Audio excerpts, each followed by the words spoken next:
La signatura dels nous estatuts de la Fundació del Sant Hospital de la Beneficència ha comportat l'emissió de comunicats de distintes entitats locals.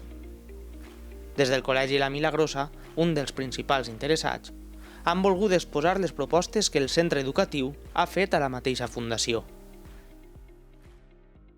Vam proposar que el nombre de patrons i vocals passi a ser de 9, és a dir, els 2 nats, 2 patrons nats i 7 vocals, perquè pensem que aquesta pluralitat pot afavorir decisions futures respecte als interessos dels usuaris, tant de la beneficència que la residència com del col·legi, i elegir d'una forma democràtica d'entre els familiars dels 2 centres, els membres de l'AMPA per una part i els familiars de la beneficència per una altra.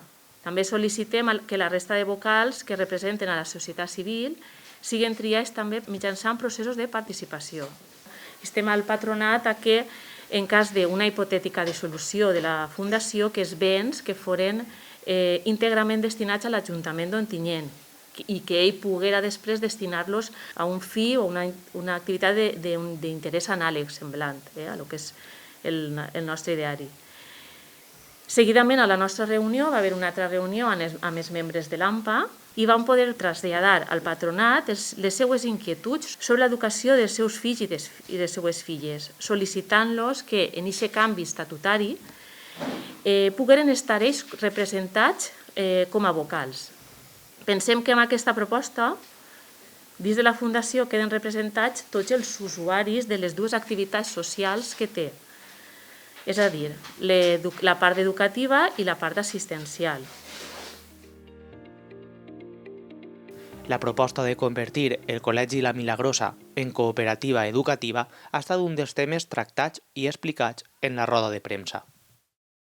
Al final la cooperativa és com es porta la gestió del col·le, és l'únic que canvia, perquè al final les instal·lacions són de la Fundació, la sessió del Consell Educatiu és de la Fundació, i al final només estaríem parlant de la gestió del col·le. Però és una proposta que és de l'Ajuntament a través del regidor d'Educació i per això el col·le l'estudia i després ho presentem a l'Ajuntament. Mai en la vida s'havien plantejat. Si ho plantegem una vegada, el regidor d'Educació ens diu que estudiem i que serà aprovada per l'Ajuntament.